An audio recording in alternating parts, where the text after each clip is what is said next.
खैरपुर में पोपट publishing house पारां मरहूम शाइर अतर मूसाणी जे किताब जी मुहूर्त तकरीब कलोड़ो साहब, प्रोफेसर गुल कटवर साहब, नूर मोहम्मद नूर सुमरो साहब, अब्दुल करीम बलोच साहब, आज़ाद जोखियो साहब शिकारपुर खां आयो आहे, रोशन शेख साहब, अवां सभिनी खे असां दिलि जी गहराई सां भलीकार चऊं था।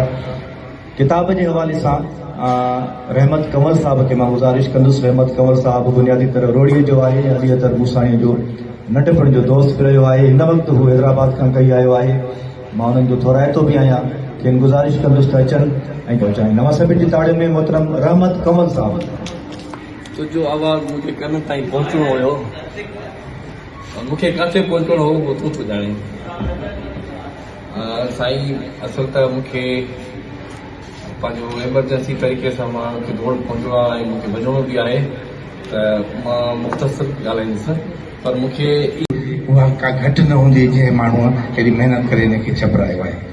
तंहिंजे करे हिकिड़ो शेर हिन जो मुंहिंजे साम्हूं अची वियो, के सरापा करार ठाहे ॾिस, के सरापा करार ठाहे ॾिस, नेण नेणनि जा ठार ठाहे ॾिस, रुखे महबूब रख तसवुर में, नेण ॿीहर ज़वार ठाहे ॾिस।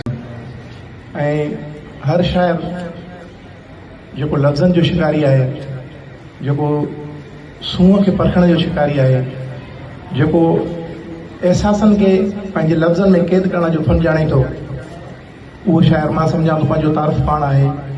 हीअ असां जेके थोरनि थोरनि लफ़्ज़नि में या थोरनि थोरनि ॻाल्हियुनि में कंहिं शाइर खे तारीफ़ जे हेठाणींदा आहियूं, इहो हुनजो तमामु नंढो तारीफ़ हूंदो आहे। असुलु तारीफ़ हू पंहिंजो पाण हूंदो आहे ऐं असां सभु हुनखे उन हिकिड़े ई तारीफ़।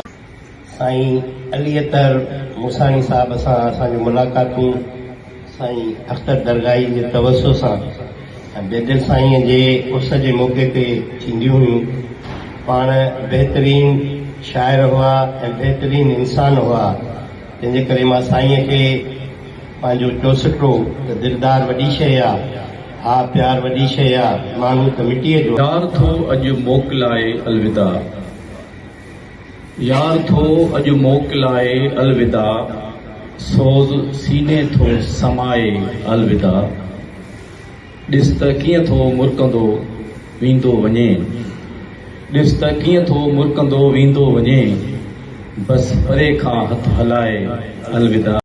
माना त दोस्त अख़्तर दरगाही, कुर्बान मुंहिंजी, अमर इक़बाल, हेठि वेठल मुंहिंजा समूरा माना था दोस्तो,